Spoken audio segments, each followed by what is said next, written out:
C'est dans les bouches de plusieurs personnes, l'inclusivité, inclusive, etc.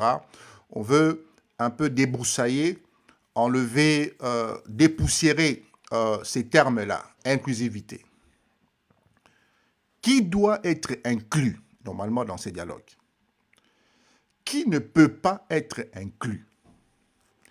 Et pourquoi l'État congolais redéfinit aujourd'hui ses règles du dialogue?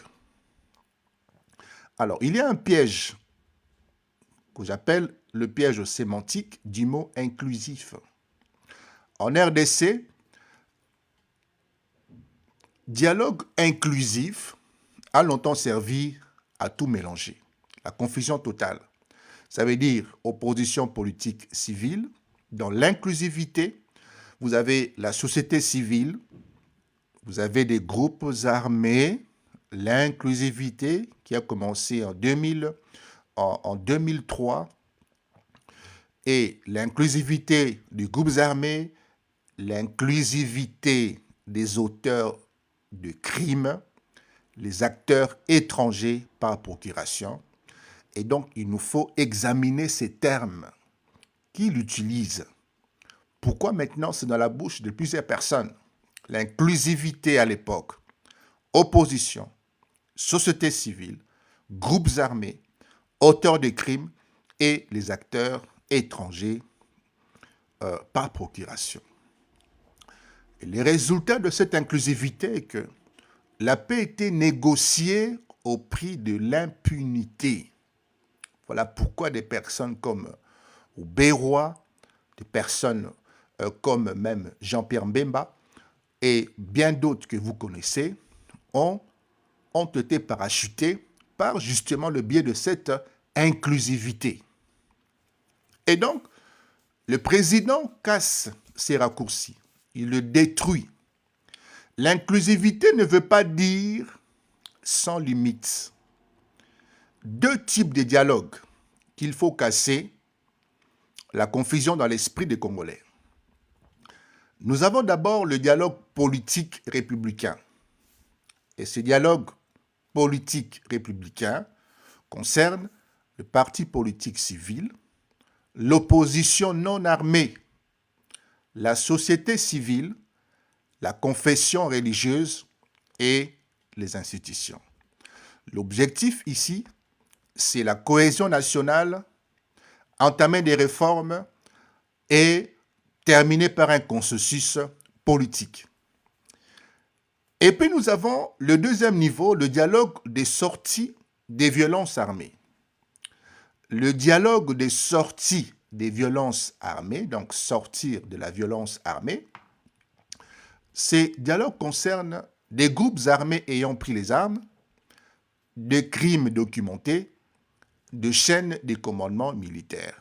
Objectif de ces deuxièmes dialogues, c'est de la désescalade sécuritaire, pas les blanchiments politiques. Et le président sépare désormais strictement ces deux registres.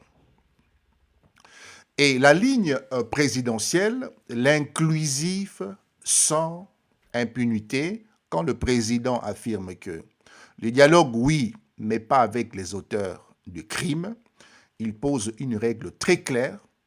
La justice précède la politique. D'abord, la justice doit parler et après, ça sera la politique. Le dialogue n'effacera pas les responsabilités pénales. L'État ne négocie plus sous la contrainte des armes. Vous comprenez? C'est ça ce qui se passe. C'est une rupture historique. Ce n'est pas la peur. C'est plutôt l'affrontement, affronter ce que le régime passé ne pouvait pas faire. Donc, c'est ne pas avoir la peur, c'est plutôt le courage qu'il faut plutôt mettre en exergue. Et donc, la position de l'opposition civile, vous avez les cas de Katumbi, par exemple. Moïse Katumbi et son camp défendent un dialogue inclusif, au sens large. Vous avez compris? Inclusif au sens large, comme ce fut le cas à l'époque. Les groupes armés, les politiques, les assassins voilà, l'ensemble de tout ce que hier vous avez connu dans les cadres étaient définis pour un dialogue. Donc tout le monde, un milkshake, un mix de tous.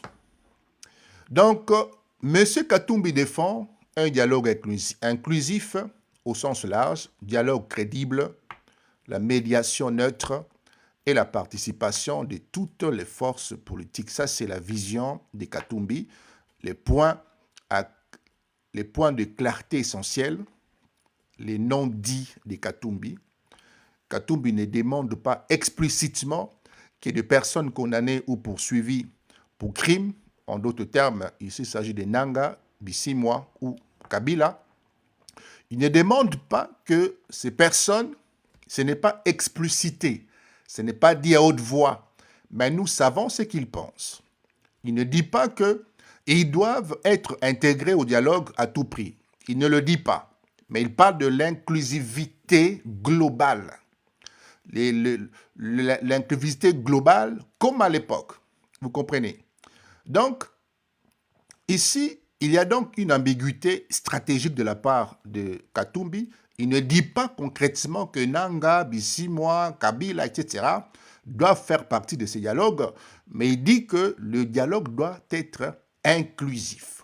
Et c'est ce que Nanga demande avec sa bande. Alors, pourquoi l'État refuse l'amalgame? Parce que accepter un dialogue avec des crimes ou des criminels armés comme acteurs politiques, c'est tout simplement la récompense de la violence.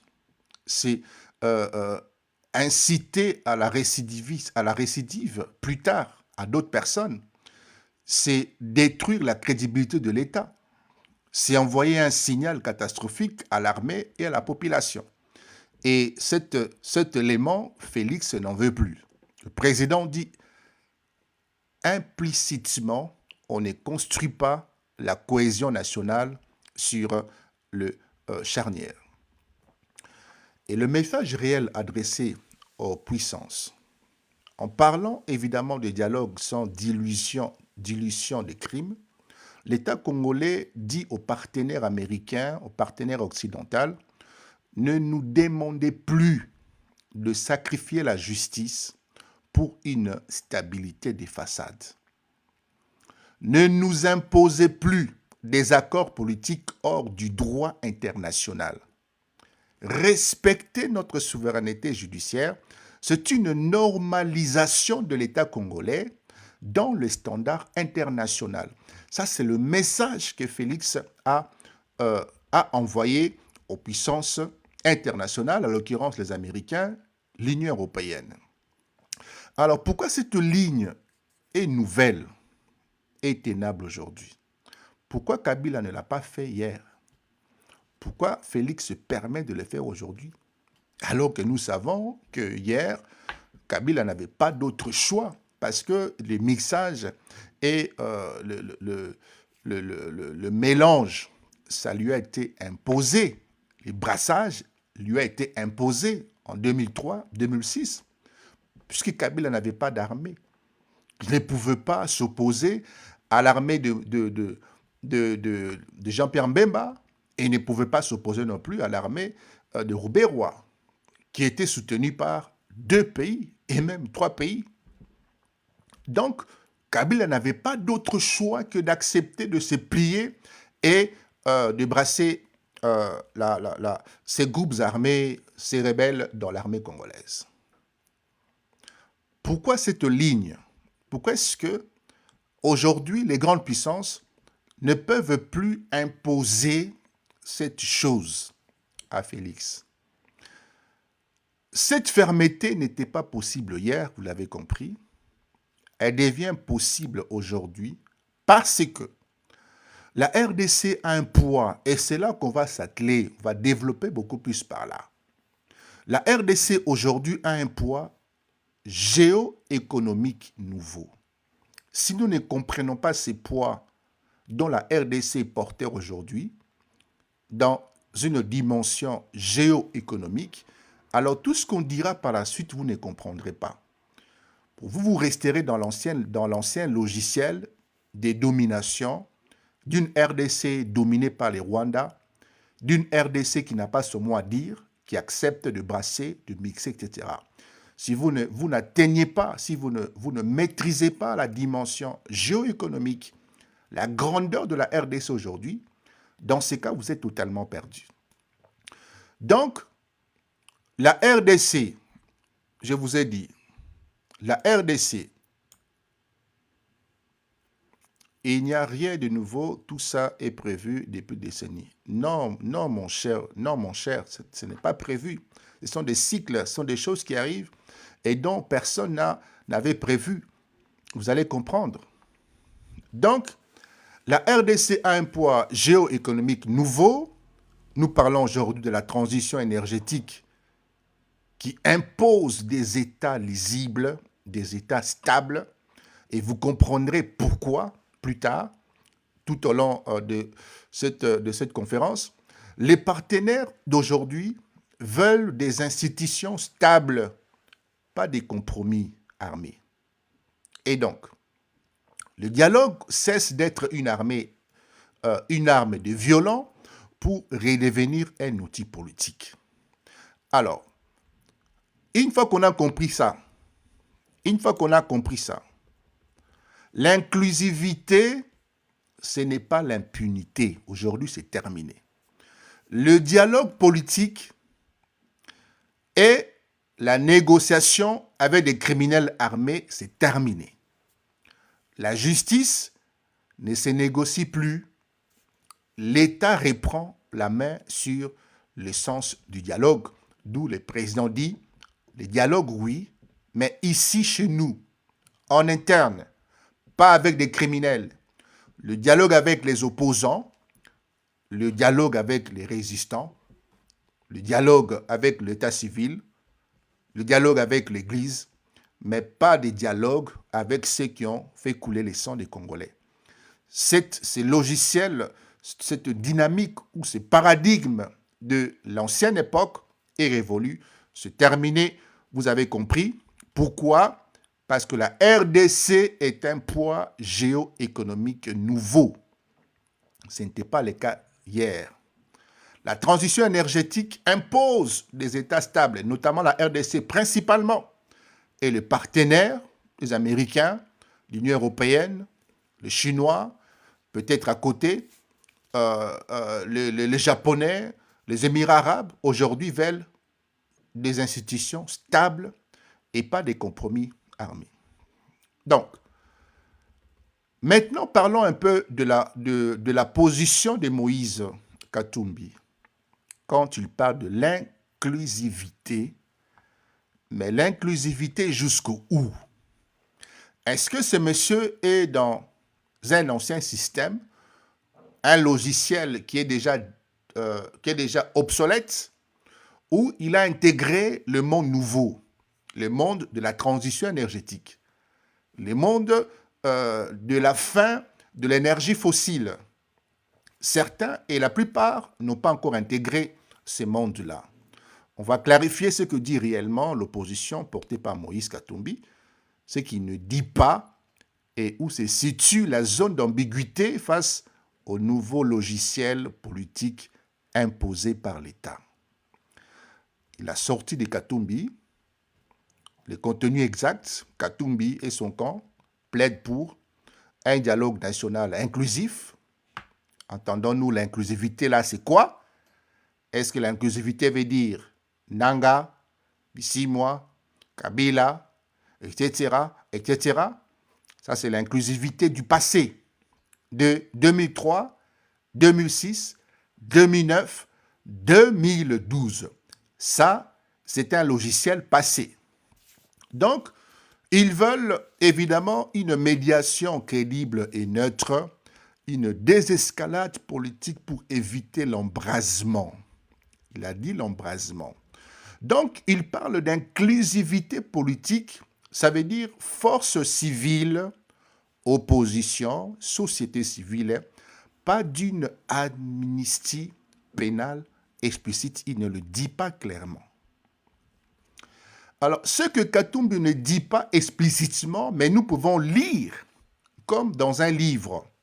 Malgré les interprétations, Katumbi ne dit pas publiquement que les personnes condamnées ou poursuivies pour des crimes doivent être intégrées sans condition au dialogue. Il ne le dit pas clairement, ne revendique pas non plus l'effacement des procédures judiciaires. Il ne le dit pas non plus, ne demande pas la dilution des responsabilités pénales au nom de la paix. Il ne le dit pas. Mais nous savons qu'il en pense pas moins. Son discours, évidemment, reste volontairement prudent, laissant une marge d'interprétation. Interprétez-le comme vous voulez, mais selon notre entendement, quand on parle de dialogue inclusif, on veut aussi inclure le M23 et Nanga. Ça, c'est l'inclusivité. OK? Ça, c'est l'inclusivité. Nous sortons dans le cadre de l'accord de Washington qui parle de DDR, c'est-à-dire après cet accord, il y a Doha. Doha, là, il y a démobilisation, désarmement et intégration. Voici les trois éléments, les trois notions. Désarmement, démobilisation, désarmement et inclusion. Mais le dialogue au Congo, c'est autre chose. C'est autre chose. Donc, chers amis, d'où vient l'ambiguïté dans le discours de notre cher ami? L'ambiguïté naît de trois facteurs. Écoutez bien maintenant, cher ami qui rigole. Première ambiguïté, c'est l'héritage historique congolais. Pendant 2 décennies, inclusif a souvent signifié inclure aussi ceux qui ont pris les armes. N'est-ce pas? Inclusivité, il faut inclure tout le monde. La rébellion, ceux qui ont pris les armes, parce qu'il y a des causes profondes. Ces causes profondes, ils doivent intégrer une dimension politique. Ils doivent intégrer l'armée. Ils doivent intégrer les renseignements, intégrer la police. Et donc, pour que le Congo s'en sorte dans le passé, il a fallu inclure tout le monde. Et ça s'est débouché par des prises de poste, etc. Ça, c'est les logiciels passés. L'héritage historique congolais, pendant, vous avez compris, inclusivité, voulait dire inclure aussi ceux qui ont pris les armes. Deuxième élément à identifier, c'est la pression de certains réseaux politiques. Des acteurs qui espèrent encore recycler la violence, transformer la crise sécuritaire en levier politique. Et troisième élément, c'est le refus de rompre frontalement avec l'ancien système, rompre clairement avec la doctrine arme, ça veut dire pouvoir, etc., et se constituer dans des alliances, etc. Donc, les armes ne peuvent plus amener au pouvoir. C'est les logiciels anciens. Donc, la différence fondamentale avec la ligne présidentielle, la divergence entre Katumbi et l'État n'est pas morale, elle est doctrinale. C'est une doctrine. Katumbi parle de réconciliation politique large, en incluant évidemment ceux qui ont pris les armes, et le président parle de normalisation de l'État. L'État doit devenir normal. La justice doit précéder la politique. Donc, l'un raisonne dans un cadre politique interne et l'autre, Katumbi, dans un cadre stratégique international. Vous comprenez? Donc, les non-dits stratégiques, le nouveau contexte mondial, ce que les gens ignorent, je vous ai parlé, si vous considérez, vous prenez en considération la RDC aujourd'hui, dans sa dimension géoéconomique, dans sa dimension stratégique, vous comprendrez certainement mon propos. Katumbi n'intègre pas pleinement un élément décisif. En d'autres termes, Katumbi n'a pas discerné certainement un élément décisif. Katumbi n'a pas compris quelque chose d'important. Katumbi n'a pas percé le mur de la géo-énergétique, de la géo-économique et de la reconfiguration géopolitique de la région du Grand Lac et même du monde. Cet aspect, il ne l'a pas, comme beaucoup d'autres politiciens congolais. Katumbi n'intègre pas pleinement un élément décisif, ça veut dire la transition énergétique. Il ne comprend pas encore les retombées, les implications. Il ne discerne pas encore alors que c'est un businessman.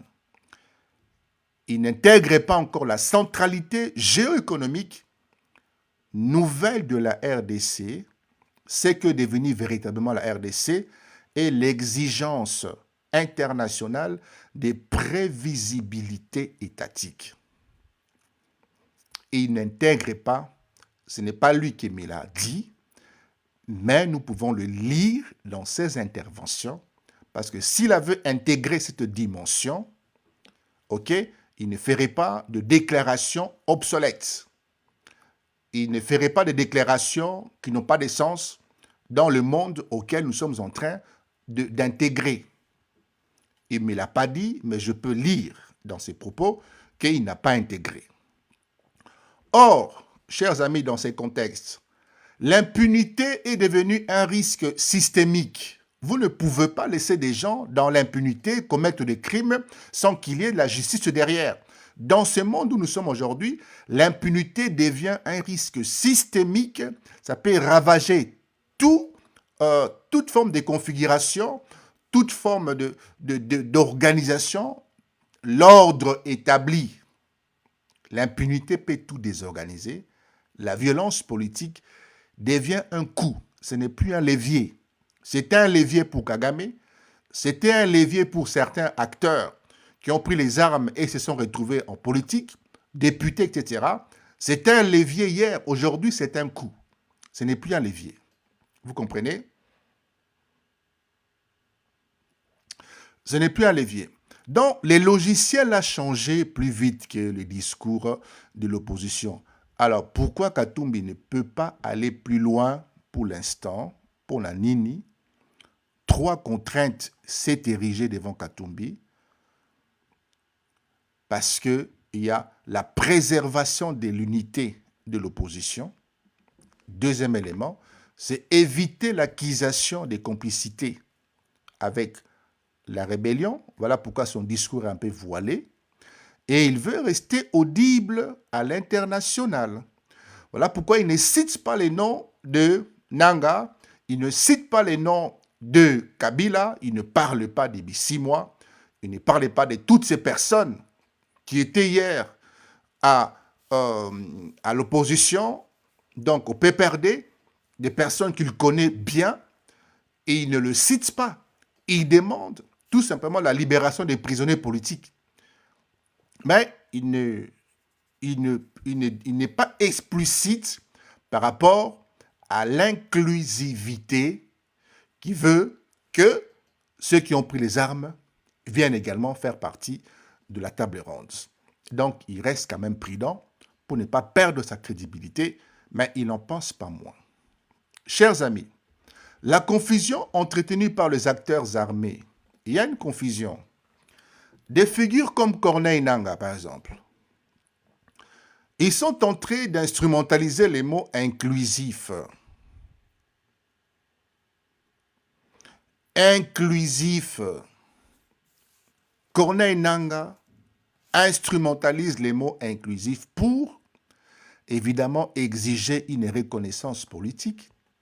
Parce que s'il est inclus dans le dialogue en RDC, ce dialogue que veut de toutes ses forces le président Félix, mais cela se fait dans les règles de la Constitution, dans le respect, évidemment, de ce qui s'est passé en 2023.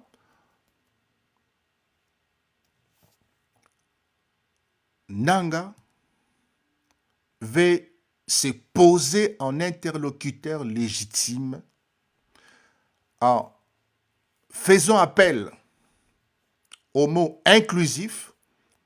Nangaa veut forcer tout simplement la main de l'État, exiger une reconnaissance politique, Donc, le laver de ses crimes, c'est poser en interlocuteur légitime et forcer la main de l'État. Et donc, il occupe une fonction qui soit acteur au niveau de la politique. C'est ce que Nang exige, parce qu'il parle lui aussi de l'inclusivité. Donc, cette stratégie ne fonctionne plus aujourd'hui. Dans le nouveau cadre mondial, ça ne peut plus marcher. Alors, le message implicite de l'État à l'opposition. L'État dit à l'opposition civile, votre place est dans le débat politique. C'est ce que Félix a dit. Le dialogue, oui, mais selon les règles constitutionnelles. Le dialogue, oui, avec les opposants, d'accord. Avec la société civile, ok. Avec l'Église, d'accord. Mais nous ne voulons plus le système selon lequel il faut intégrer ceux qui ont pris les armes et ceux qui ont fait couler les sangs des Congolais. Vous comprenez? C'est terminé ça. Votre place est dans le débat politique. Votre place, vous, les opposants, ce n'est pas dans la confusion avec les armes. D'accord? Vous n'avez pas pris les armes.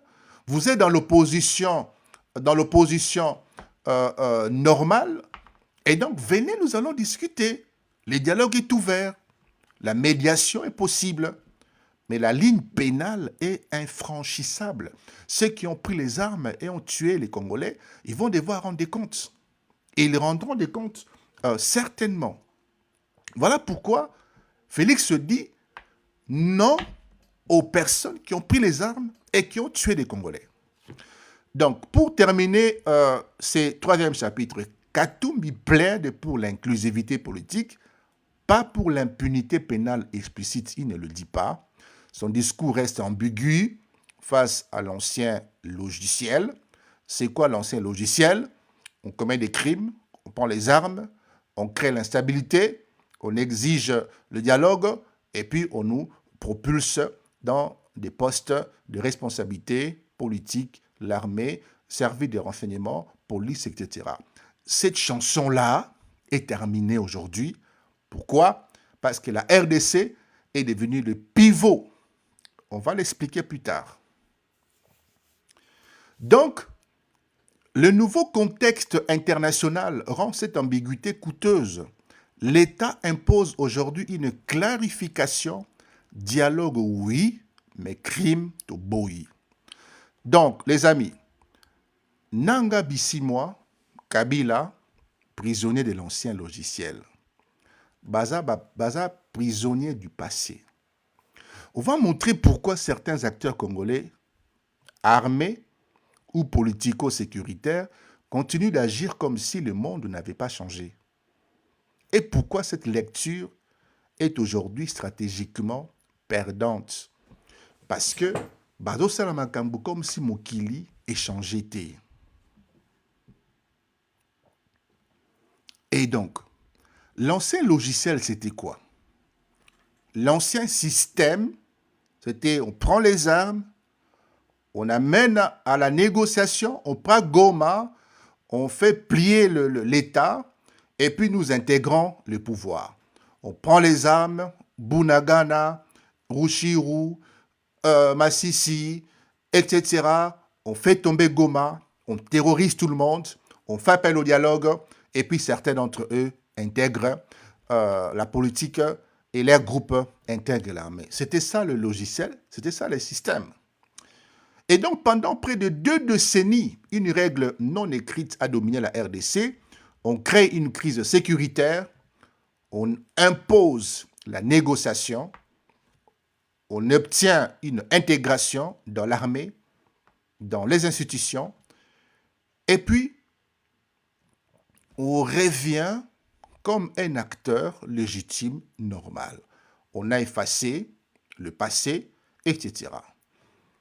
Donc la violence devenait une monnaie politique, ces logiciels à structurer des carrières de plusieurs personnes, des réseaux, ces logiciels a rendu riches plusieurs Congolais et plusieurs étrangers. Donc,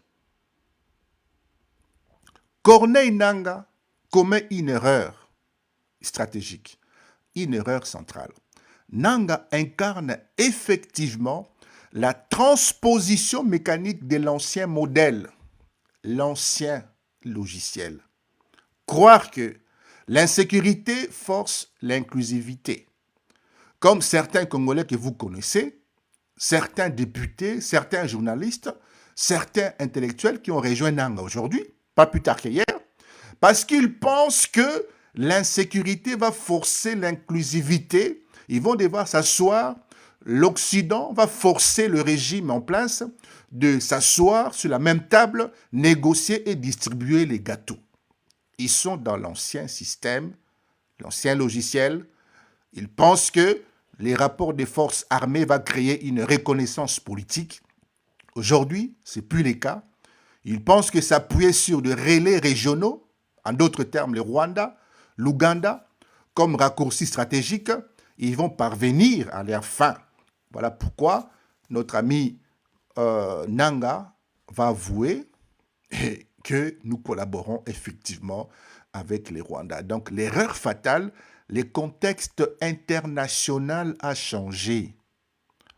Pas la méthode, le contexte a changé. Bertrand Bisimwa, la continuité d'un modèle épuisé. Le 1-23, dans sa logique, confond désescalade militaire et légitimation politique. Bazo confondre Blo Mibalewana, croire que la table des négociations est un droit acquis par les armes. La table de négociation est un droit acquis. Voilà pourquoi quand Bisimwa, à côté de Nangaa, quand ils parlent, ils sont dans une arrogance indescriptible en insultant celui avec qui ils veulent dialoguer. Ils veulent palabrer avec une personne dont les insultes sortent de leur bouche pour disqualifier celui dont ils veulent s'associer. Voici l'orgueil, l'arrogance, parce qu'ils pensent que l'ancien logiciel est toujours fonctionnel. Ils sont en retard. Vous comprenez? Bonjour mon ami Karim. Or, le nouveau cadre sépare désormais sécurité, c'est-à-dire tampon, retrait, stabilisation. OK? Politique, en d'autres termes, institution et élection. Justice, responsabilité pénale.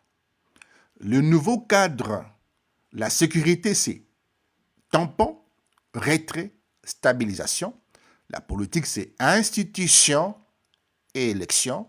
La justice, responsabilité pénale. Joseph Kabila, c'est le système qui ne pouvait pas dire non. Kabila ne pouvait pas dire non à l'époque. On va comprendre pourquoi. Parce que sous Kabila, il y avait une dépendance sécuritaire régionale.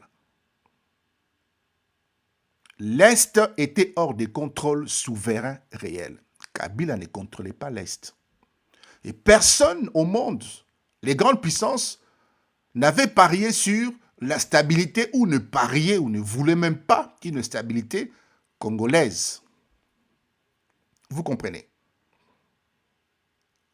Et des compromis étaient imposés par la survie du régime. Kabila n'avait pas de levier pour dire non. Kabila devait composer en intégrant et par la suite tenter de neutraliser les groupes armés. Il a tenté de le neutraliser en 2009. Ils se sont constitués directement en M23 en 2012. Il a tenté de le disperser, ces groupes dont les grandes puissances avaient imposé leur intégration. Il s'est dit, bon, je vous intègre, je n'ai pas le choix, mais attendez, je vais vous disperser. En tentant de le faire, ils sont sortis en bande et ils sont revenus en 2013. Donc, négocier pour tenir, Kabila devait négocier pour tenir et céder des marges, des pans des marges pour durer. Il était coincé. Félix, lui, peut refuser aujourd'hui. Il peut refuser d'intégrer, il peut refuser de négocier sous les armes, il peut négocier de céder. Lui peut refuser et c'est toute la différence aujourd'hui. Si vous ne comprenez pas ces deux niveaux, alors vous êtes complètement perdu. Le passage par les Rwandais était un réflexe passé. Les gens devaient passer par les Rwandais. Et d'ailleurs, dans une interview, on demande à Kagame, est-ce que vous avez des acquaintances, des relations avec quelques politiques congolais? Il dit que tous, à commencer par la tête, tous sont passés chez moi. Tous, je les connais. C'est Kagame qui dit ça.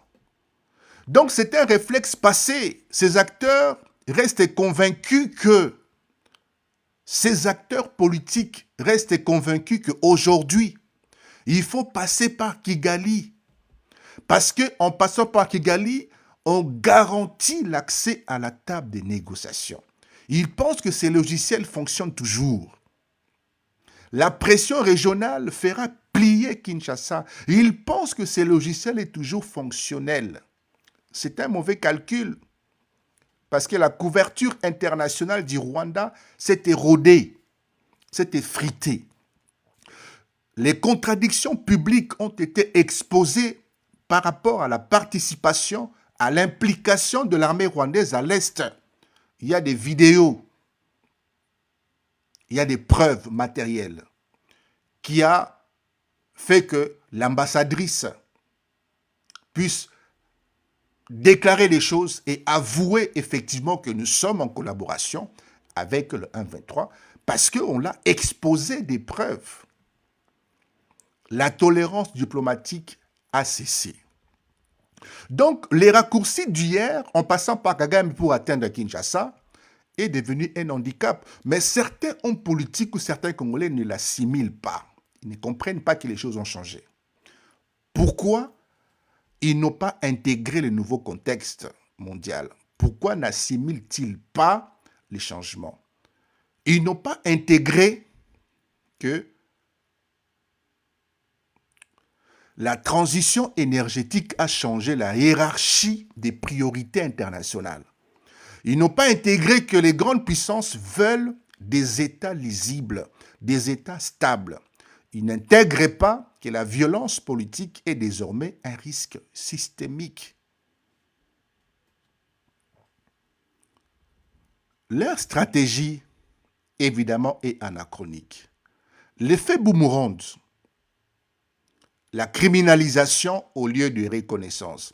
Ce qui s'est produit aujourd'hui, c'est que vous avez les mandats, je perds mon temps, cela change quoi? Cela change que vous allez intégrer ce qui a changé. Et vous allez construire une vision claire sur le devenir de la RDC pour comprendre effectivement où nous allons. Parce que certains ne comprennent pas. OK? Donc, ce qui s'est produit aujourd'hui, il y a des mandats, il y a des poursuites, il y a des isolements politiques et des ruptures avec l'opposition civile crédible. Dans l'ancien logiciel, produit l'effet inverse. Il le criminalise au lieu de légitimer. Parce qu'aujourd'hui, on arrête. Aujourd'hui, les généraux sont arrêtés. Les colonels sont arrêtés. Le chef de l'état-major arrêté. Le chef de la maison civile arrêté. Des hommes politiques sont arrêtés. Ce n'était pas le cas autrefois. Donc, les choses ont changé. Chers amis, l'État dit clairement, la table politique n'est plus ouverte par les kalachnikovs. Pas de partage du pouvoir par la violence et Sili. Pas de recyclage politique de criminels, c'est terminé. Pas de confusion entre sécurité et légitimité. C'est terminé. Donc, Nanga et Bissimwa opèrent avec un logiciel périmé. Kabila ne pouvait pas rompre hier parce qu'il était coincé. Il était sous des tentacules de grande puissance. Il était sous tutelle du Rwanda. Il ne pouvait rien faire et d'ailleurs, il était frappé d'embargo. Cet embargo a été levé en 2022. Pourquoi cet embargo a été levé en 2022? Posez-vous la question, pour quelle raison? Parce que les logiciels, parce que le système a changé. Aujourd'hui, on veut d'une RDC forte. Voilà pourquoi les États-Unis sont avec la RDC, le FARDC, dans la réforme et dans la stabilité, dans une montée en puissance de l'armée congolaise. Mais si vous ne comprenez pas ça, si vous n'avez pas cet aspect des choses, alors vous resterez primaire, chers amis.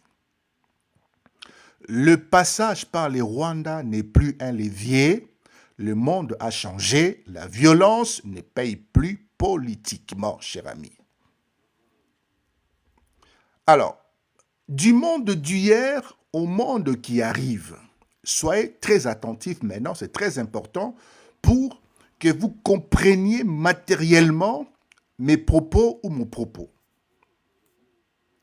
Soyez très attentifs.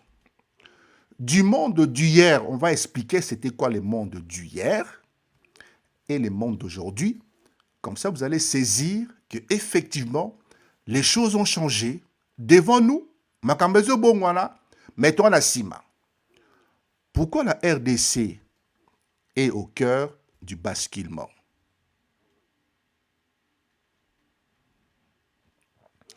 Pourquoi la RDC? Mon cher, écoutez-moi s'il vous plaît. Ne me posez pas des questions pour me perturber. Écoutez seulement vos questions après. Écoutez-moi parce que là, c'est important. Le monde d'hier, ce que l'on fabriquait avec le minerai congolais. Hier, le minerai du Congo servait surtout à fabriquer les téléphones, les ordinateurs et les consoles. Il est capital que tu me suives ici. Il est capital que vous compreniez Ngai Awa. Pour que tu saches que la RDC se relève, mais la RDC était profondément déstabilisée et relèvement nango, ozomo nango te parce que on est en train de bâtir les fondations. Et quand on crée une maison, quand on construit une maison, les fondations ne sont pas visibles. Okay? Ici, la RDC est en train de construire les fondations. Mais pour que tu comprennes, que tu saches que les fondations eza kotongama, il faut comprendre o nazolo basiko. Hier, les minéraux qui sortaient de la RDC, par la voie de Kagame, aidaient à construire des téléphones, des ordinateurs et des consoles de jeux. Et des trucs, des choses électroniques, grand public. Donc, des composants, c'était des composants industriels spécialisés, des composants. Donc, ces usages étaient importants, mais ils ne structuraient pas la puissance des États. Ils étaient substituables. On pouvait les substituer à d'autres choses. Une pénurie locale ne bloquait pas une économie entière. Le résultat, c'est que les chaos à l'est de la République démocratique du Congo étaient tolérés, puisque on pouvait trouver ces matières ailleurs. L'instabilité était gérable politiquement. On parlait de minerais, des conflits, mais pas de sécurité internationale. Pas de sécurité mondiale. Alors, le monde d'hier, un monde à énergie fossile. Voilà, bien. Ce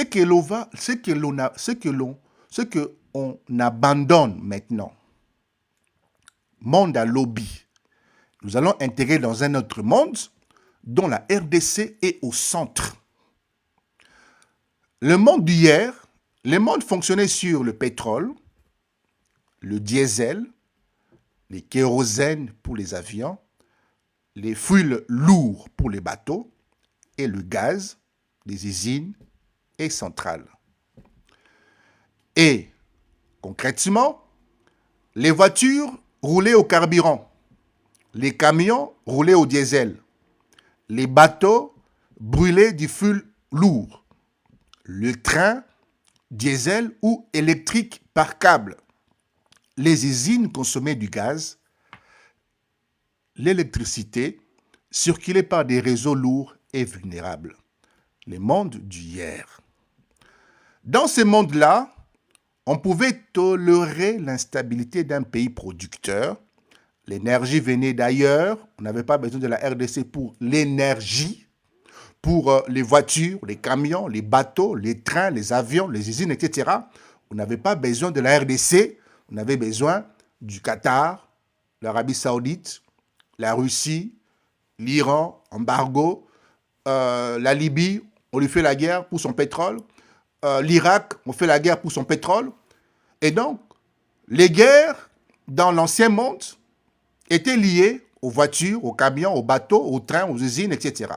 Parce qu'il a fallu l'énergie fossile. Donc, dans ces mondes-là, on pouvait tolérer l'instabilité d'un pays producteur. L'énergie venait d'ailleurs. La RDC n'était pas un pilier du système. Le monde qui arrive maintenant, ce que l'on fabrique maintenant. Aujourd'hui, on change de civilisation énergétique. Et cet aspect, Bissimwa, Nanga, certains hommes politiques ne l'impriment pas. Ils ne comprennent pas ça. Mais sachez que Israël, les Émirats arabes, la Turquie, les États-Unis, l'Union européenne, sachez que la Tanzanie, l'Angola, Mozambique, plutôt la Tanzanie et ce nom m'échappe ici. Ça viendra. Ces pays africains qui nous entourent, 4 pays ou 5, ont compris. Ça veut dire que la civilisation énergétique change. On fabrique massivement des voitures électriques, des camions électriques, mes amis, des bus électriques, des trains électriques à stockage, des batteries domestiques, des batteries pour immeubles, des batteries pour réseaux électriques, des infrastructures pour l'intelligence artificielle. Le cœur de ce monde, ce qui va faire fonctionner tout ça, ce n'est plus le moteur thermique, ce n'est plus l'énergie fossile, ce n'est plus le diesel, ce n'est plus le gaz, ce n'est plus l'essence. Le cœur, c'est la batterie. Vous comprenez les changements? La batterie, c'est l'objet clé du nouveau monde. Le niveau des grandeurs. Une batterie n'est pas juste pour une voiture. Une batterie, c'est du stockage d'électricité. C'est de l'autonomie.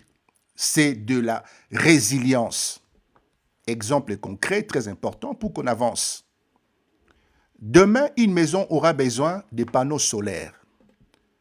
Et donc, une batterie, des stockages. Plus besoin d'un réseau permanent fragile. Ça veut dire que moins de câbles dans la rue, moins de dépendance à une centrale, chaque bâtiment deviendra une mini-centrale. Donc c'est une révolution d'architecture énergétique. Vous sortez du monde fossile, vous entrez dans le monde de batterie. Et pourquoi la RDC est centrale dans ce monde de batterie? Pourquoi? Pour fabriquer une batterie, il faut notamment du cobalt pour la stabilité, la sécurité et la durabilité. Il faut du cuivre pour la construction électrique. Il faut du nickel, manganèse, lithium pour la densité énergétique. Et donc la RDC est le premier producteur mondial du cobalt. Vous comprenez? Est-ce que vous comprenez les enjeux? Est-ce qu'un tel pays peut continuer à être déstabilisé? Est-ce que vous pouvez aller déstabiliser l'Arabie Saoudite aujourd'hui? Est-ce que vous pouvez aller déstabiliser aujourd'hui le Qatar? Est-ce que vous pouvez aller déstabiliser aujourd'hui les pays producteurs dont les États-Unis a déposé son parapluie pour la consommation énergétique? Jamais. Donc la RDC est le premier producteur mondial du cobalt. La RDC détient des réserves critiques des cuivres. Se situe au cœur de la chaîne batterie mondiale. Donc, dans le monde d'hier, on pouvait contourner la RDC. Dans le monde des batteries, on ne peut pas contourner la RDC. Vous comprenez? Et puis, vous avez l'intelligence artificielle. À quoi ça sert la RDC? L'intelligence artificielle, pourquoi la RDC dedans? Vous avez le chat GPT que vous utilisez tous les jours. La reconnaissance faciale, le système militaire et bien d'autres choses.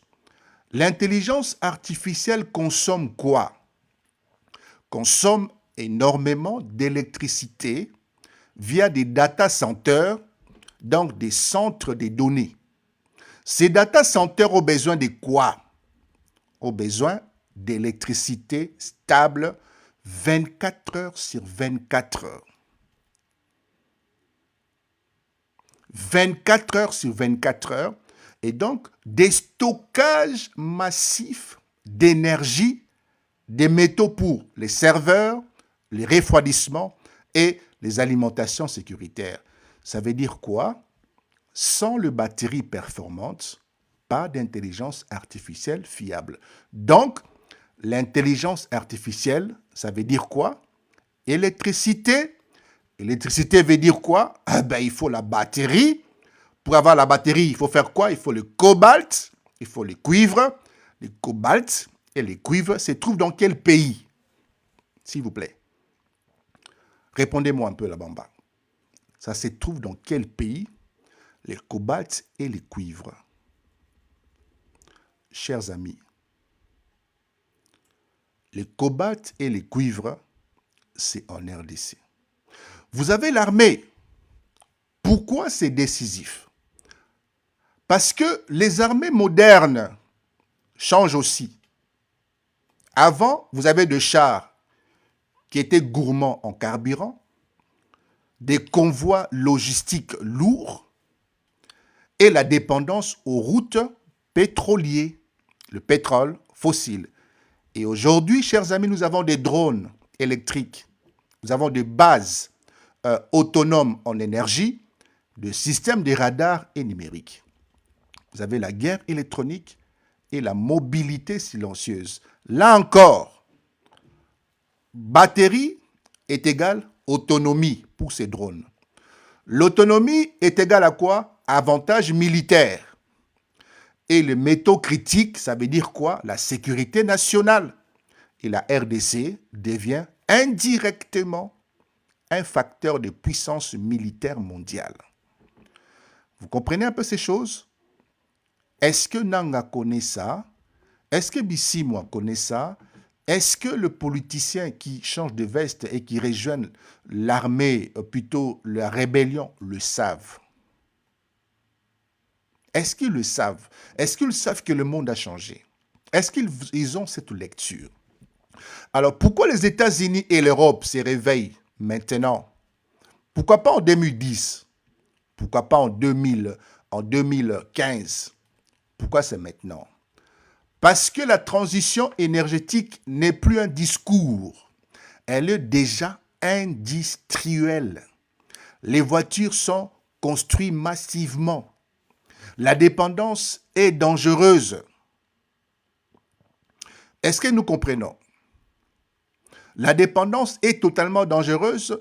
Ils comprennent que laisser la RDC instable, c'est mettre en danger leur industrie, leurs armées, leur système numérique, leur transition énergétique. L'instabilité n'est plus tolérable.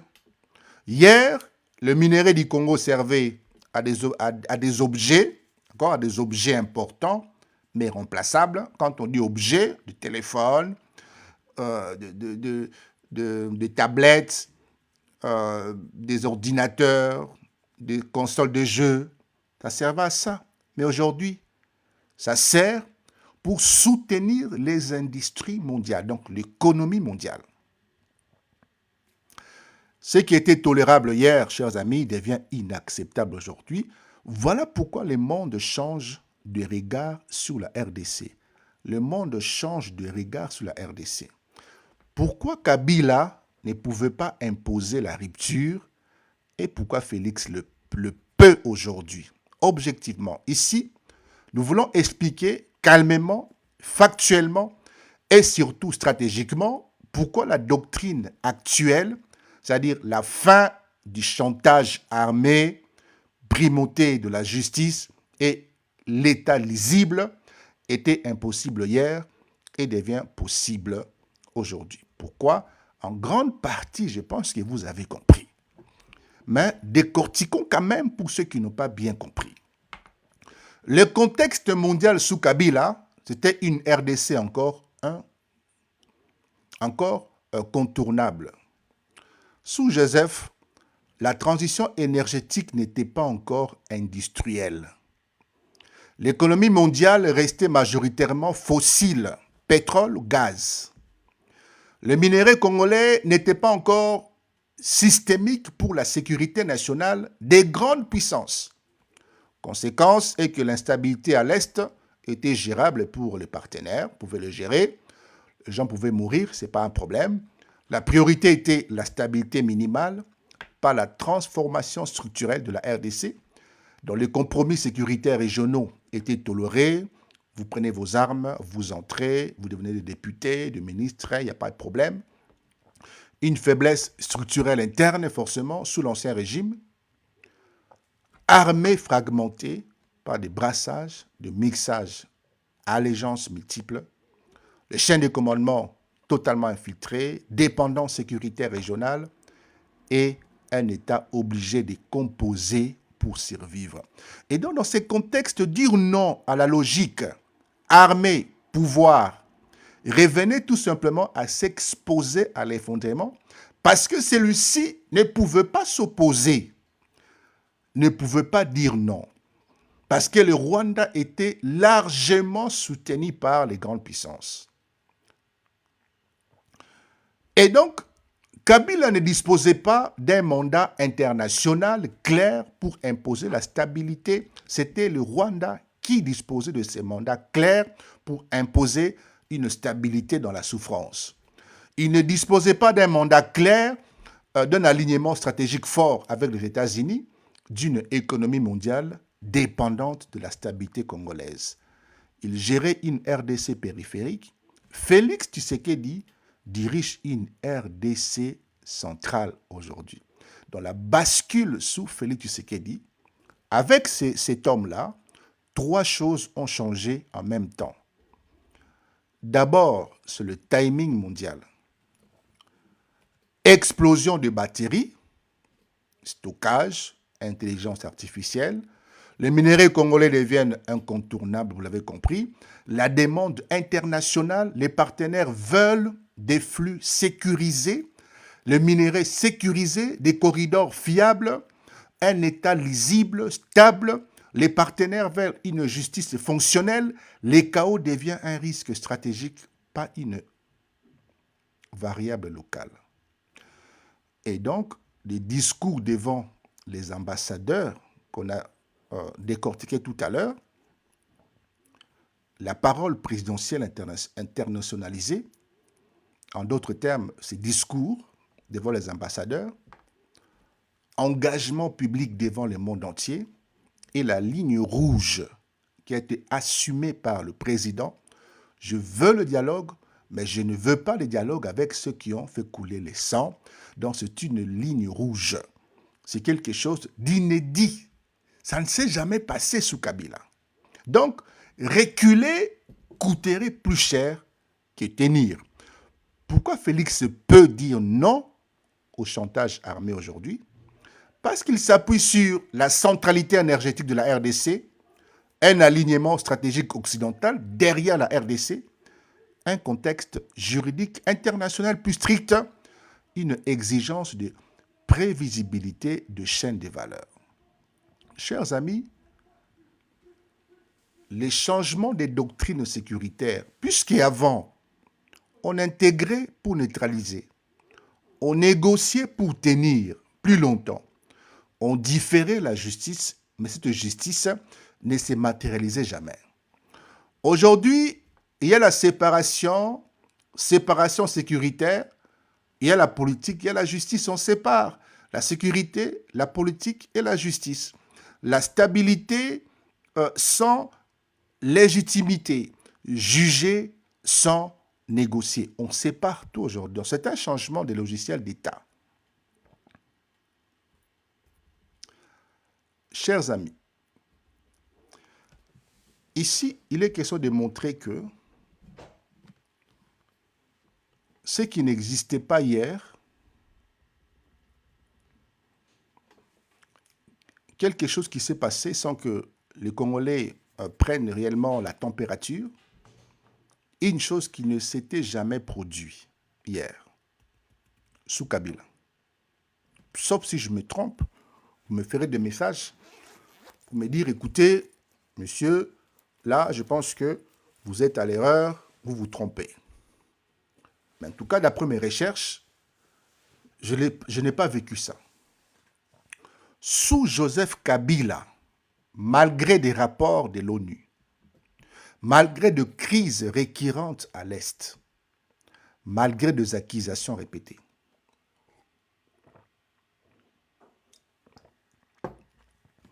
et si vous comprenez ça, alors c'est fini, Tokani, Tokangila F. Tokei. Sous Joseph Kabila, malgré des rapports de l'ONU, des crises récurrentes à l'Est, des accusations répétées, il n'y a pas eu de séquence publique et frontale où des instances parlementaires occidentales mettaient directement en cause la responsabilité rwandaise dans un cadre politique formel, suivi médiatiquement et intégré aux décisions stratégiques. La règle non écrite était quoi? Discrétion diplomatique, on n'en parle pas, la gestion régionale et la priorité à la stabilité. Alors, ce qui apparaît aujourd'hui, c'est une rupture visible dont la plupart ont lu. Les États-Unis, vous avez des commissions du Congrès des États-Unis qui ont tenu des auditions sur la crise des Grands Lacs. Des questions directes, des échanges consignés, des contradictions exposées publiquement, comparaison ce que vous avez dit hier et aujourd'hui ne correspondent pas. Donc, de déclaration d'une ambassadrice rwandaise devant une commission américaine ont contredit des négations antérieures d'un responsable rwandais dont le Premier ministre, le ministre des Affaires étrangères, Girungiweng ou quelque chose comme ça, qui disait qu'ils n'avaient aucun lien, aucune appartenance, pas d'acquaintance, pas d'intelligence avec les 1-23. Mais l'ambassadrice a dit le contraire. La question, c'est pourquoi cette ambassadrice a dit le contraire, d'accord, au Congrès, et pourquoi M. Ngeringirengi, le ministre des Affaires étrangères, au Parlement français, devant les sénateurs, il avait dit autre chose. Qu'est-ce qui s'est passé? Une contradiction. Donc, de déclaration d'une ambassadrice rwandaise devant une commission américaine, on contredit dénégation intérieure des responsables rwandais sous l'absence totale de lien avec le 1-23 dans Bakosi. Et c'est la première fois que cette contradiction apparaît dans un cadre parlementaire américain traçable et exploitable politiquement. Alors, pour Nanini, pourquoi c'est décisif aux États-Unis? Parce que le Congrès n'a pas le même rôle qu'ailleurs. Les congrès aux États-Unis n'ont pas le même rôle que les parlementaires en France, etc., ou au Congo. Une audition par ces congrès-là peut déclencher des restrictions, donc conditionner des aides ou influencer des lois ou réorienter une politique étrangère. Donc, une fois un fait posé au Congrès, il ne disparaît plus, ça reste là. C'est ce qui change la protection politique dont bénéficiait Kagame hier. Aujourd'hui, Azali est exposé. Il n'est plus une personne qui est à protéger. Et pourquoi ces auditions n'avaient pas lieu avant? 3 raisons majeures. L'absence d'enjeux systémiques pour la RDC. Le minerai congolais n'était pas encore au cœur de la sécurité économique occidentale, mondiale. La tolérance stratégique.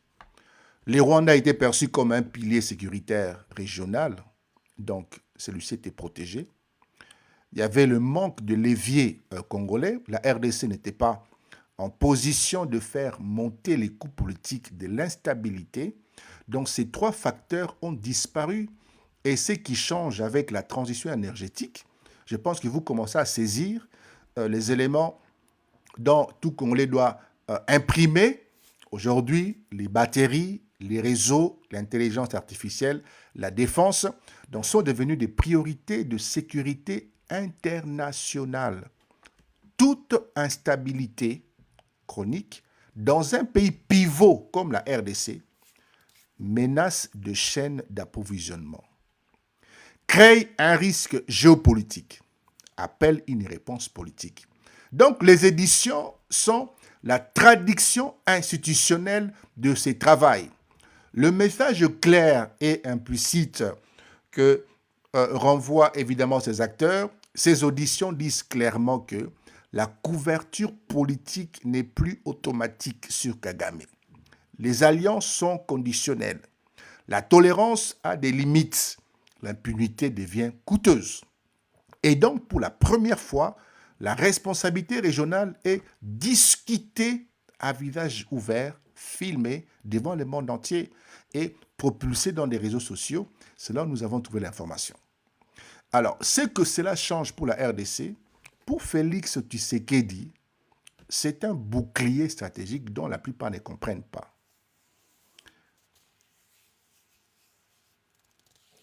Il s'aligne, il n'est plus isolé. La RDC n'est plus isolée. Les partenaires de la RDC comprennent les enjeux. Donc, reculer serait contre-productif pour eux. C'est qui eux? Les grandes puissances. Donc, la fermeté congolaise devient compatible avec les intérêts occidentaux. Cette fermeté congolaise, c'est quoi? Nous ne voulons plus discuter, dialoguer en RDC avec des acteurs qui ont tué, qui ont massacré,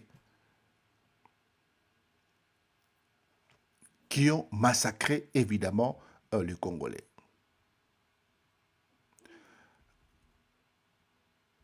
Chers amis, jamais auparavant les dossiers rwandais n'avaient été exposés ainsi dans des cadres parlementaires occidentaux. Quelle erreur, mon ami Joël. Les contradictions publiques changent les rapports de force. La transition énergétique rend l'instabilité intolérable. La diplomatie congolaise bénéficie d'un nouveau climat protecteur aujourd'hui parce que vous ne pouvez plus déstabiliser la RDC.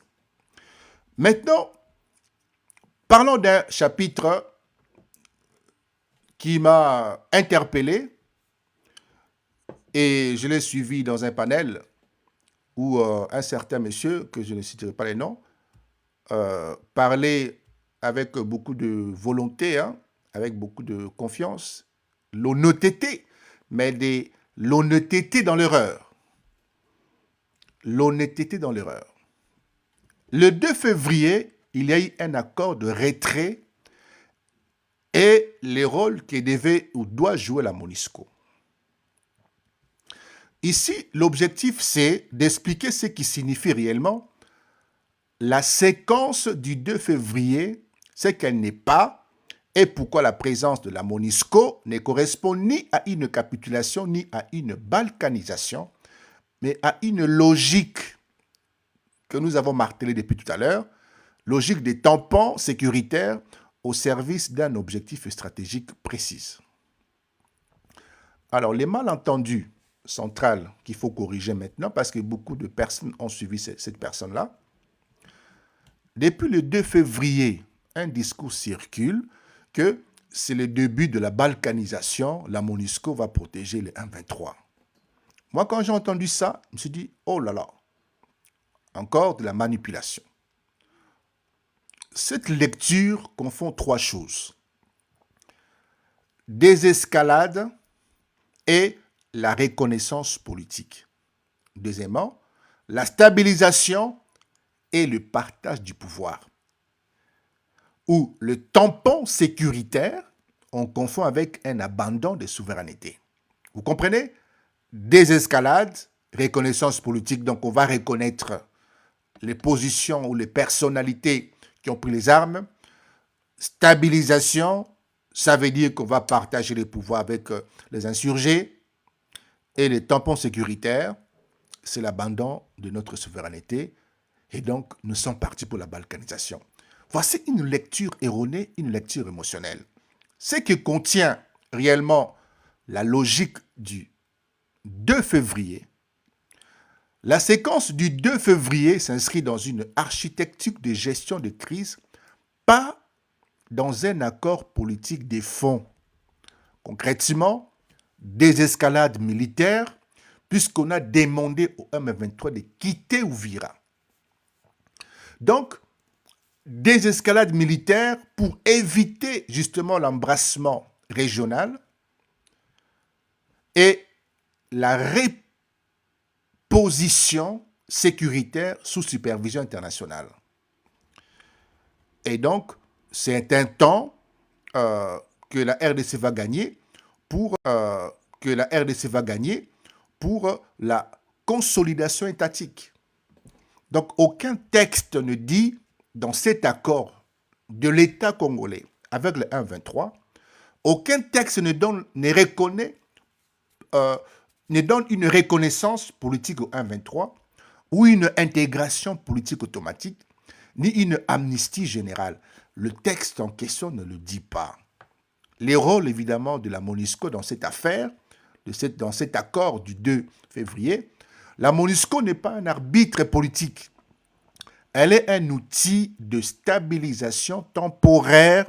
Ses fonctions sont simples: geler la ligne de front, empêcher les avancées opportunistes, réduire le risque civil, parce qu'il y a aussi malheureusement des conséquences suite à l'occupation du 1-23.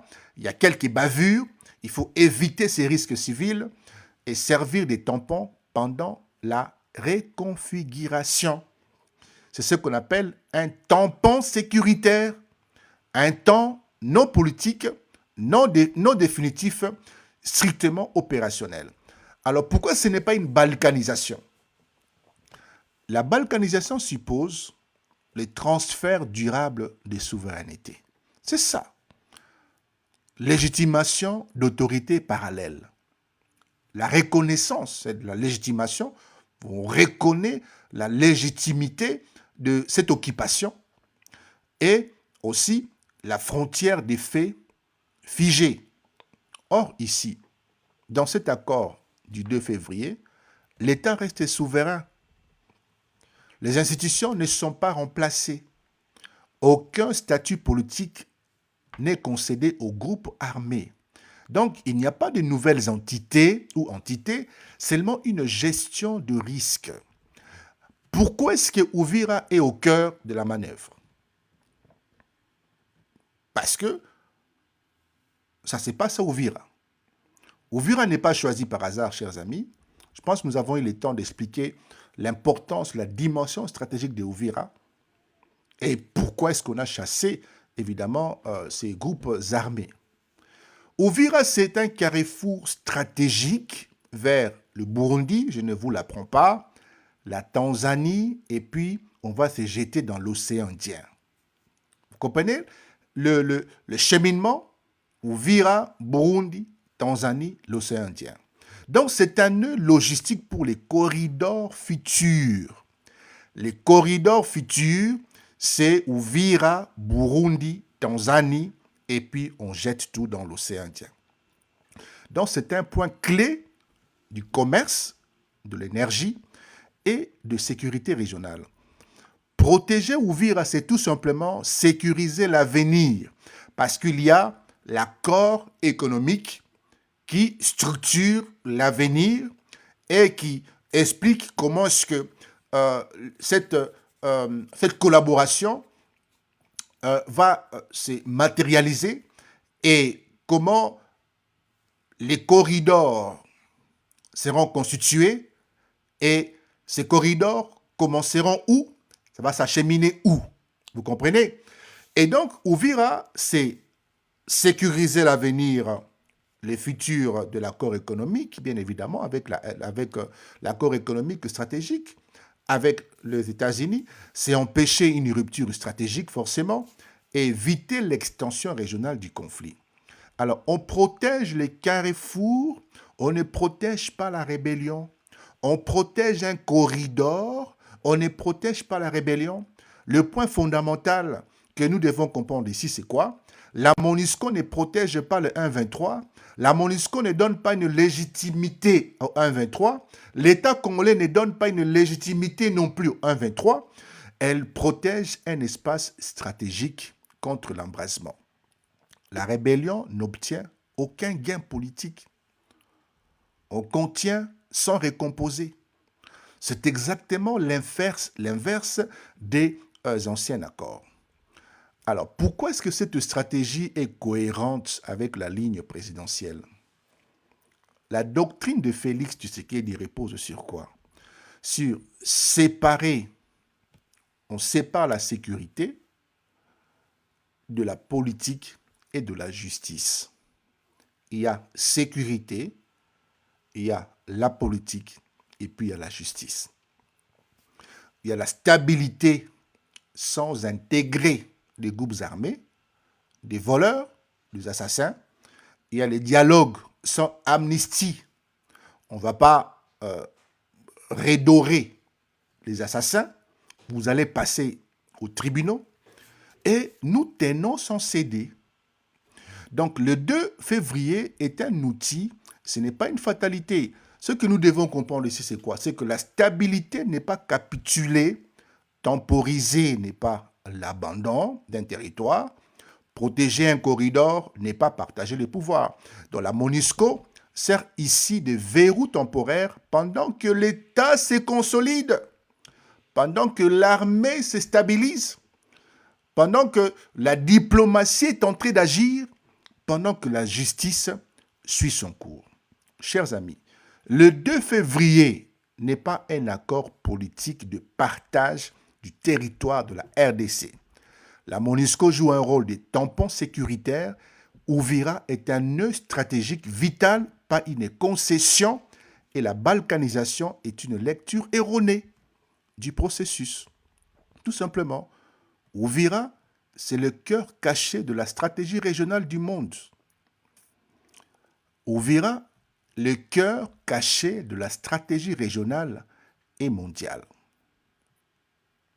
Chers amis, ici, je vais vous faire comprendre quelque chose. Pourquoi est-ce que Uvira vaut aujourd'hui plus que Goma? Ce que protège réellement la stabilisation et en quoi ce carrefour qui est Uvira est central pour la nouvelle géoéconomie, l'énergie, la logistique et l'industrie. Uvira n'est pas une ville. Dans la vision stratégique, n'est pas une simple ville. Uvira est un nœud. Uvira est un point de convergence. RDC, Burundi, Tanzanie, océan Indien. En d'autres termes, RDC, Uvira, Burundi, la Tanzanie, océan Indien. Donc, des routes terrestres, lacustres, Tanganyika et portuaires. Articulation naturelle vers Dar es Salaam. Dans la nouvelle économie, le nœud valent plus que le territoire diffus. Pourquoi est-ce que Uvira devient plus stratégique que Goma? Goma est un front militaire. Uvira est un axe logistique. Goma symbolise symbole du conflit, pression médiatique, mais Uvira, c'est la continuité des flux, la continuité des sorties de l'énergie, des minéraux et des marchandises. Donc, on peut contenir un front militaire, on ne peut pas perdre un corridor. Un corridor, c'est le poumon. Un corridor, c'est le poumon des industries. Les marchandises doivent sortir. Les corridors Uvira, Burundi, Tanzanie, à quoi sert-il concrètement? Ces corridors servent à exporter le minerai, les produits transformés, à importer les équipements industriels et l'énergie et sécuriser le chaîne d'approvisionnement hors zone des conflits.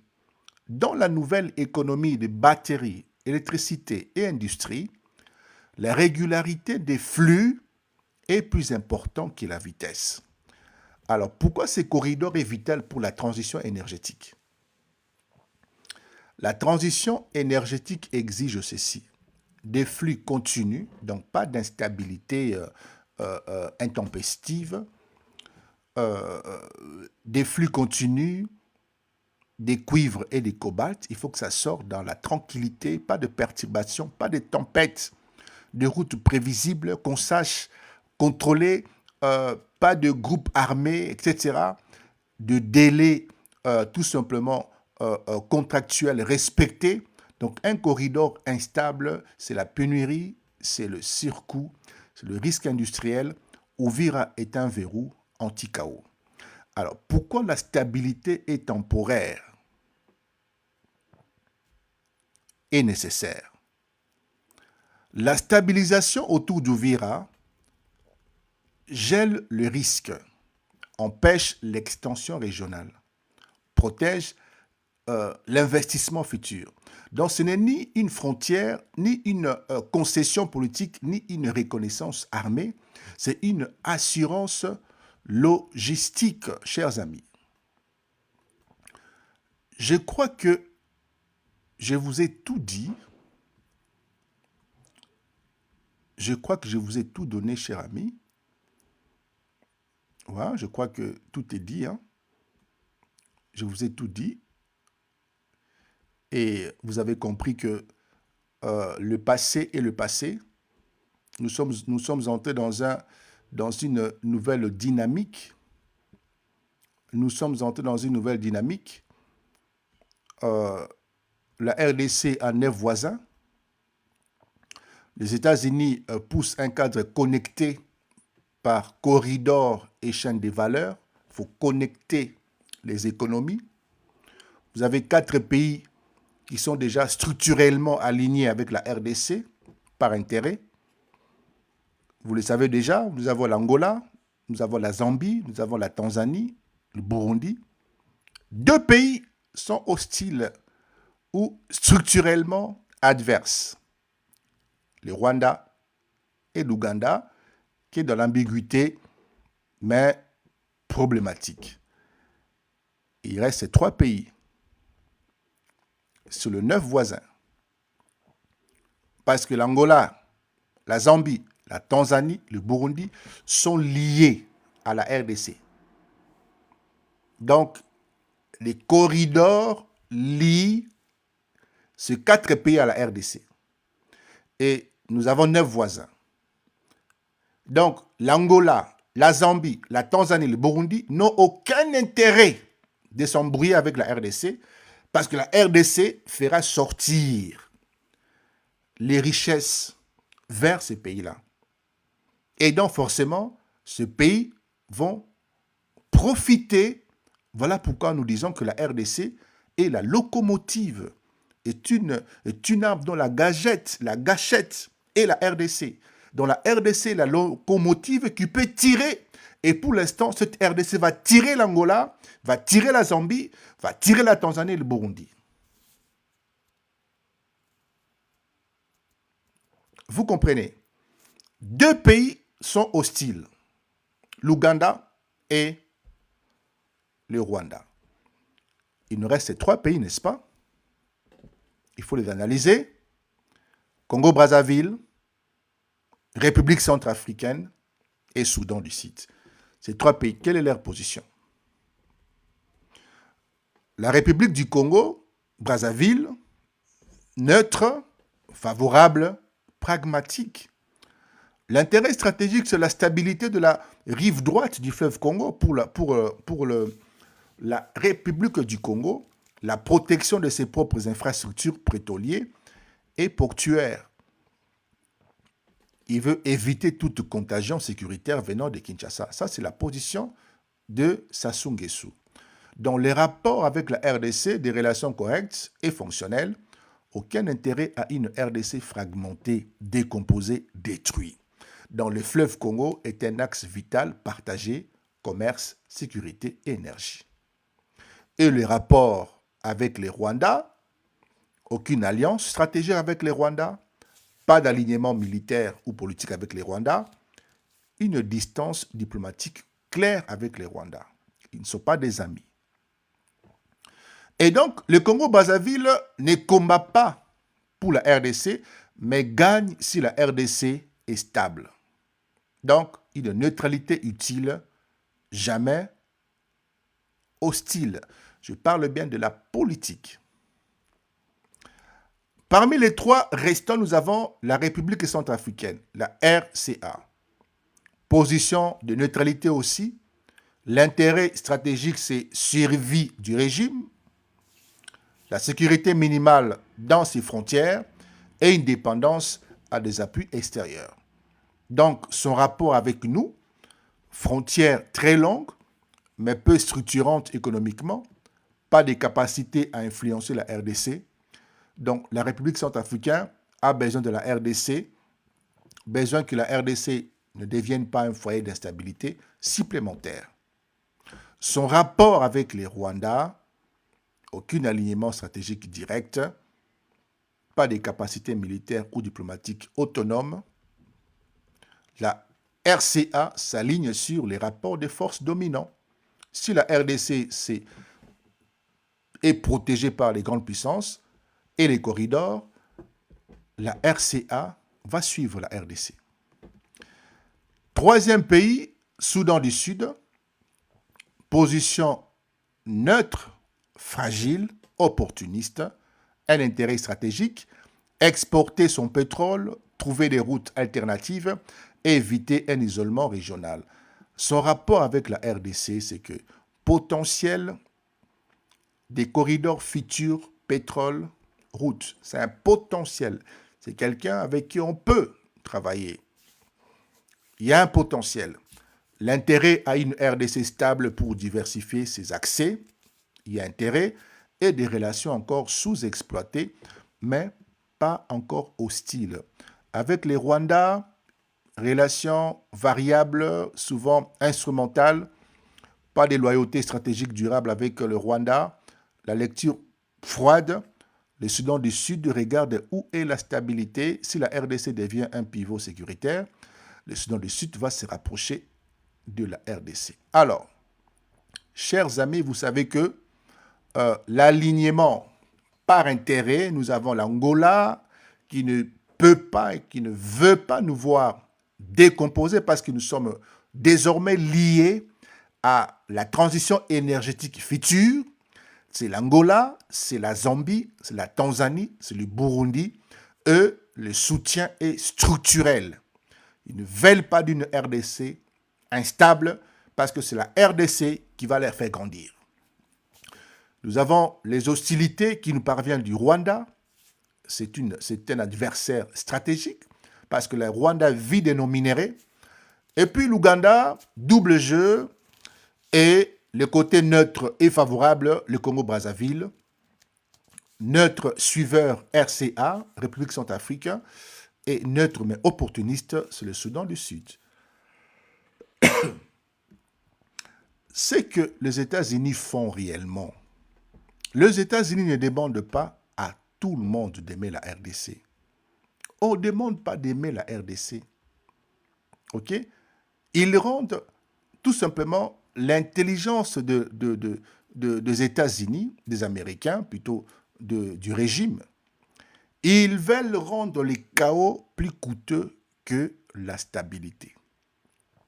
Parce qu'on nous connecte avec l'Angola, on nous connecte avec la Zambie, Tanzanie, Burundi, et peut-être dans un futur avec le Soudan du Sud. Donc, vous connectez, vos intérêts se connectent, donc vous n'aurez pas intérêt que la RDC se fragilise, se déstabilise. Ça, c'est la vision, l'objectif des Américains. Se les connecter ensemble pour qu'ils se protègent mutuellement, pour que ce pays-là protège la RDC, parce que tout vient de la RDC. Donc, une économie liée. Les corridors sont connectés.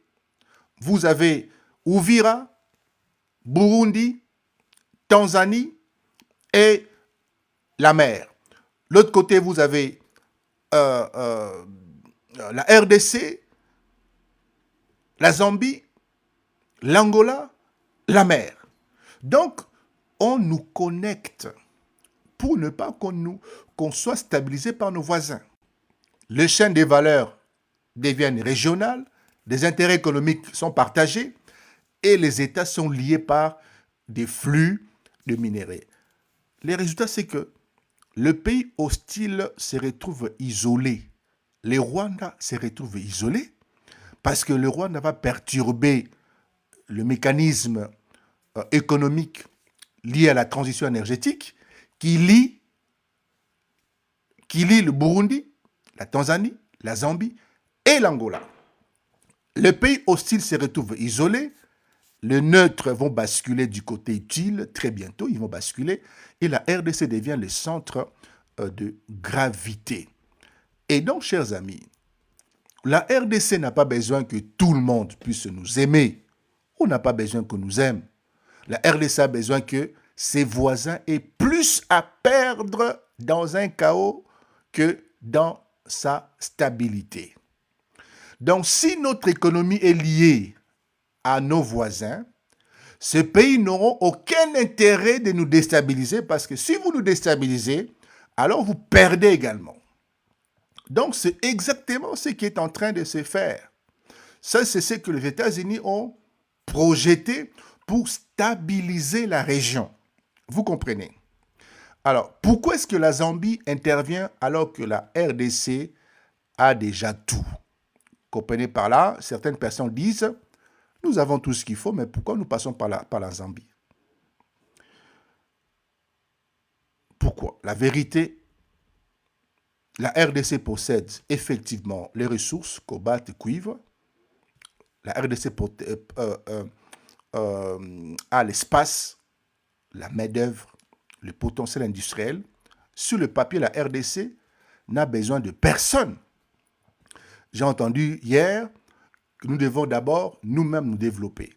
Nous n'avons besoin de personne. Sur le papier, d'accord, ok.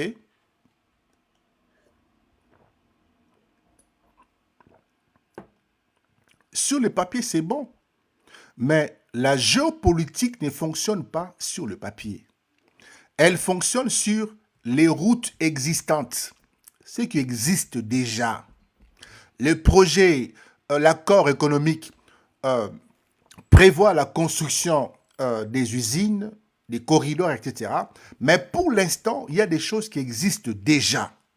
Les routes existantes, les infrastructures opérationnelles, les coûts, le délai et la gestion du risque.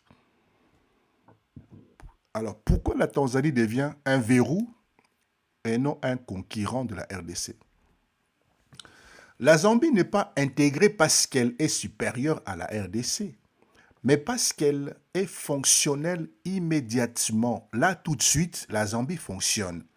Ce que la Zambie a déjà tout de suite, immédiatement, la Zambie a un réseau ferroviaire continu et exploitable. La Zambie est notre voisin. La Zambie a une expérience industrielle du cuivre depuis des décennies, une stabilité relative, de liaisons déjà connectées vers l'Angola. Ce que la Zambie a déjà. Et donc, elle réduit les risques et les temps.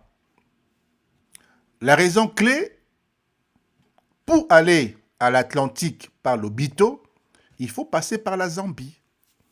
C'est les points décisifs. Le Katanga, Lualaba, la RDC, la Zambie, l'Angola, les ports de l'Obito, Atlantique. Donc, il n'existe pas aujourd'hui, là maintenant, des corridors industriels lourds, opérationnels et sécurisés, RDC, Angola directement, sans passer par la Zambie. Donc, c'est géographiquement technique et logistique. Alors, pourquoi on ne force pas? On ne force pas. Pourquoi est-ce qu'on ne passe pas par la RDC? Mais parce que créer un corridor à 100% congolais, là, maintenant, tout de suite, là, selon ce qui est écrit, selon les accords économiques entre la RDC et les États-Unis, il est prévu de créer des corridors, etc. Mais pour le faire là, maintenant, tout de suite, les corridors congolais coûtent plusieurs dizaines de milliards. Ça prend entre 10 et 15 ans. Vous comprenez? Ça nécessite une sécurité totale immédiatement, tout de suite. Ça comporte un risque politique très élevé. Donc, les investisseurs qui doivent apporter des milliards, les investisseurs ne raisonnent pas en souveraineté émotionnelle, ils raisonnent en rendement, sécurité et délai. La Zambie, tout de suite là, maintenant, permet de démarrer maintenant, de sécuriser les flux rapidement, de préparer une montée en puissance congolaise. Les temps qu'on utilise temporairement la Zambie, nous sommes en train de nous préparer. Le rôle ici réel de la Zambie, il faut bien comprendre, la Zambie n'est pas là pour voler la valeur de la RDC ou remplacer l'industrialisation congolaise ou devenir un centre dominant. Elle est là pour verrouiller les corridors existants, fluidifier le passage, rassurer les investisseurs et connecter l'existant. On les rassure puisque nous commençons le travail en attendant que la RDC monte en puissance dans la construction de ces infrastructures. Donc, c'est un rôle de charnière, pas de domination. Ce que la RDC fait pendant ces temps-là est très important. Pendant que les corridors fonctionnent via la Zambie, la RDC sécurise ses zones minières. La RDC monte en gamme industrielle, raffinage, transformation. La RDC renforce ses infrastructures internes et prépare ses propres corridors directs au moyen terme. Donc la Zambie est un accélérateur, pas une fatalité. Chers amis, pour chuter, la Zambie ne fait pas à la place de la RDC. Elle permet à la RDC de ne pas attendre 15 ans pour exister. Les corridors passent par la Zambie aujourd'hui pour que la RDC puisse être souverain demain. Donc, la RDC a les ressources, la Zambie a le passage fonctionnel, l'Angola a la sortie maritime. Donc, ensemble, ils forment les corridors les plus rapides, les plus sûrs et les plus crédibles vers l'Atlantique aujourd'hui. Chers amis, je dois vous souhaiter une bonne soirée. On se retrouve demain pour d'autres analyses. Bye bye.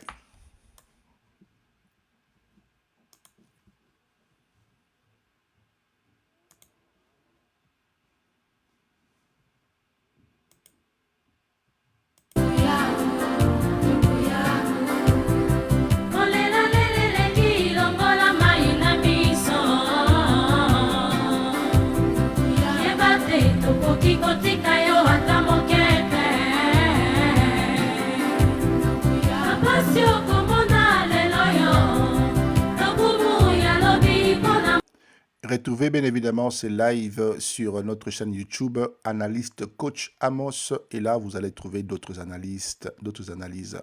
Analyste Coach Amos, YouTube. Bye bye.